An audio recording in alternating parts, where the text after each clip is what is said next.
Hello.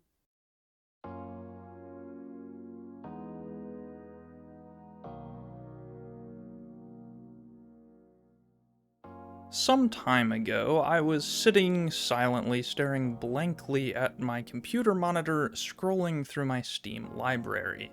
I didn't feel like playing anything, and finally I decided that I wanted to play Pokemon again. But after booting up Violet for about 15 minutes, I remembered that that game has absolutely no soul, and it makes me sick to play it. I considered grabbing my Game Boy Color off the shelf and going back through to play some of the old classics, like Pokemon Crystal, Pokemon Gold, Pokemon Silver, hell, even Red and Blue versions, but in the end, I didn't do that either, because at the end of the day, the quality of life has just improved so much in modern games that the old ones are starting to feel a little bit dated. And so I just simply sat there doing nothing, reminiscing about the days of old when I was a child and I could admire those old games, the beautiful sprite work of Gens 1 through 5, the wonderful animations that are so classic, the amazing music, the great design, and that magic of never knowing what you're going to find when you walk into the next bush. But those days are gone now, and I just can't enjoy them like I used to. And so I went to bed. I laid down and I slowly drifted off to sleep, knowing that the magic of those old games would never again exist. My eyes flew open, my body shot up to a 90-degree angle, and a single bead of cold sweat ran down my face as I awoke in the middle of the night with a single thought on my mind. Why don't I just do it myself? And so a new project was born to consume all of my free time. I'm going to make a creature catcher, and I want your help. I know how to make video games. I've participated in school projects and game jams, and even won a few of them. Yeah, that's right, you're looking at a first place winner right here. But I didn't really know where to start with a Pokemon game, so I sat down and started brainstorming before realizing that I have approximately 3 brain cells, and this would require at least 5. So I hired the local mafia to kidnap and recruit one of my personal friends, Cody, also known as Broken Hawk, a fellow game designer and OnlyFans content creator. We brainstormed and bounced a whole bunch of ideas off of each other to get the basic systems kind of set in stone before bringing in another one of my friends and universe-threatening deities, Austin. Austin is not a programmer, but he was really useful as a third party to help bounce ideas off of, and I will also exploit him later for free labor when it comes to testing our game.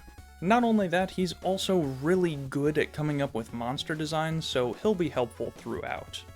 With that, we had found multiple ways to make our game distinct from Pokemon in a legal sense, so I began work on programming what would become our base systems. One problem though, I still had no idea where to begin on a project like this. So I did what any good self-respecting coder would do and went immediately to YouTube tutorials. Luckily, it would appear that many other parties had already noticed the small obscure title of Pokemon, and there were plenty of online resources to get started with code. My line of thought was that the easiest thing for us to do was create a carbon copy of Pokemon before altering that code and twisting it into the shapes that we really wanted. I eventually decided that the best candidate for this would be Game Dev Experiments, a channel that's been creating a tutorial on a Pokemon Unity game and currently has 114 parts ongoing to this day as of the writing of this script. They're really good at explaining why systems are coded in the way that they are, as well as how to refactor and alter them again later. And after 23 episodes of tutorial, we got this. That's pretty good. This was actually a lot better than what I had originally expected. We have the capability to make more of them, develop types, and make new moves, as well as secondary effects for those moves, status effects, and switching monsters in battle. Besides leveling up and catching Pokemon, this is basically it. Which means now, we need to defile everything that this code stood for. Thanks, Game Dev Experiments, now watch your creation be warped beyond recognition. I had already made some minor adjustments to the code as we were going through the tutorials, and the main thing that I changed was the type chart. Pokemon has a mind-boggling 18 types, which is just way too many. While this allows Pokemon to be sorted into very definitive categories, I feel like the distinction between types can be a little bit lacking sometimes. Why aren't ground, rock, and steel types all just labeled as ground? Or water and ice a singular type? It's not necessarily a bad thing, it obviously works for Pokemon. I mean, they're the most successful media franchise of all time, so they must be doing something right, but it just didn't seem to fit for our game. I want to bring back that magic of experimenting with type advantages that you had when you were a kid, and you didn't need the game to keep track of what was effective or not. So we decided to cut down the type chart to 6. These are all working names, and some types may be added or removed as the game goes further in development, but for now, these types are Fire, Water, Nature, Earth, Cosmic, and Deus. We filled out a type chart, added Pokemon types as well as their moves and effectiveness, and Bob's your uncle, we were done! Easy peasy. That took less than a day overall, so let's move on to the next one, which should be just as simple. Status effects. As with everything else in this video, this is subject to change over time, but I decided that I wanted status effects to stack. In Pokemon, you can only be affected by a single status condition at a time, not counting volatile statuses like Confusion or Attract, but I think that that is dumb and lame and stupid. So I got to work changing that. I implemented 2 status conditions. Right now, those are Scorch, which is basically just burn, and Starstruck, which functions kind of like Drowsy from Pokemon Legends Arceus. Basically, it's like paralysis where it sometimes causes you to skip your turn, however, it is also like sleep in the fact that you shake it off after a couple of turns and then it has to be reapplied. As of now, monsters can only have one status effect applied to them at a time, just like in regular Pokemon. But to change that, all I should have to do is change this single status variable at the top of the monster class to a list of status effects that a function can loop through and check all of them. So we just do a little bit of refactoring and... Yeah, that's not quite right. The battle freezes whenever status effects are applied, very similar to what I do when talking to women. And also I'm getting a null reference error for some reason? Also like me when I talk to women? Alright, it's not a big deal, it's probably just not accessing the list correctly. So we'll do a little bit of refactoring and... Okay, no. Alright, well that's okay. We'll make a couple more changes and then... Still no. I am losing my mind here. I have been debugging this for hours, and everything should be working correctly. It loops through the list correctly, the end of turn effects applied, even the status conditions function as intended. I just simply do not understand what could possibly... Oh. Wait. Are you fucking kidding me? I didn't initialize the list. I spent 4 hours debugging this problem, and it's because I didn't initialize the list, which is one line of code at the very start of the program. This is gonna be a long project. Okay, well, regardless, status effects stack now. It's working as intended. There's a little bit of a problem where missing a turn due to Starstruck doesn't cause the Scorch end of turn damage to trigger, but all in all, it's pretty... Oh. Okay, well, that's a problem for later. I'm gonna add that to the to-do list. Regardless, I'm pretty satisfied with how those are right now, and I'm sick of looking at them. So the final change that I want to talk about in this video is a change to the base systems that Cody actually suggested.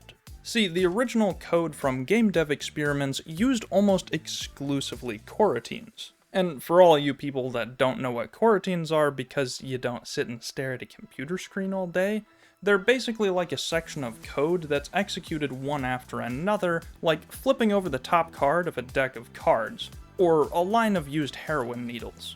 The issue is that while coroutines are absolutely incredible and awesome and fantastic, there's a version of them that's simply better, and that is async await. Basically, they do the same exact thing as coroutines, but they do other cool and fun stuff, like actually return data. It's basically the embodiment of that one Suicide Squad meme. Oh, wait, hold on. I know that I haven't cracked a joke in about 20 seconds, so let me just go ahead and throw up some Pokemon gameplay in the corner there. I know you kids nowadays don't have an attention span longer than about 15 seconds, so you just watch me hunt shinies while I talk about funny adult things. The issue is that I have never used async await before. In the past, for all of the games I've created, they were for school projects or game jams, where you need to get things out as quickly as you possibly can, so I just used whatever was easiest and didn't worry about optimization at all. But now that we have a long-term project, it would be really nice to actually use async await instead of coroutines. So I got to work learning how to use them, and it caused a variety of issues that I just finished sorting out. Did you know that async await doesn't contain a designated wait until function? Because I didn't, and it's really fucking things up. Luckily, I found this sick library called a Unitask, which basically just makes it work? This shit is a lifesaver. It makes things so much easier. I spent 4 hours trying to get this code to work without it until I finally gave up and decided to install the library, and then everything worked first try.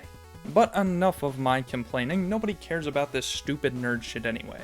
Get out of here, gameplay, I'm gonna be funny again now. That's actually all that I've got made right now, but let me show off some of the systems that we brainstormed up for you all. First off, the battle system. I'm gonna be honest, the battles in Pokemon are kinda lame. Pokemon and its battles are most fun when you have a lot of options, and especially in the single player for most of the mainline games, your best option is usually click the big damage number button because it hurts him real good. But that's really boring. Strategy only truly comes out in these games when you're in multiplayer, and the most popular multiplayer format is doubles, because again, you have so many more options. 2 Pokemon on the field at once really leads to way more crazy strategies than you could ever get with just one. But we didn't want to just copy Pokemon beat for beat. We wanted something to keep battles a little more interesting. So we took some inspiration from a game that I actually recently reviewed on this channel, Brutal Orchestra. The current plan is to have battles take place in 3 lanes. Wait, no, you can't take me back. I won't let you!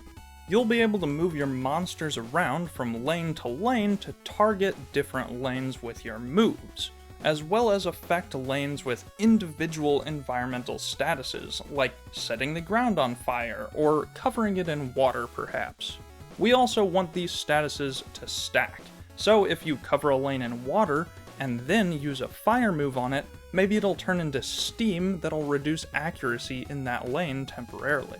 We're hoping that this will make battles more dynamic and interesting, as well as allow people to come up with some crazy strategies to absolutely rip the game apart at the seams, because coming up with broken strategies is fun as fuck.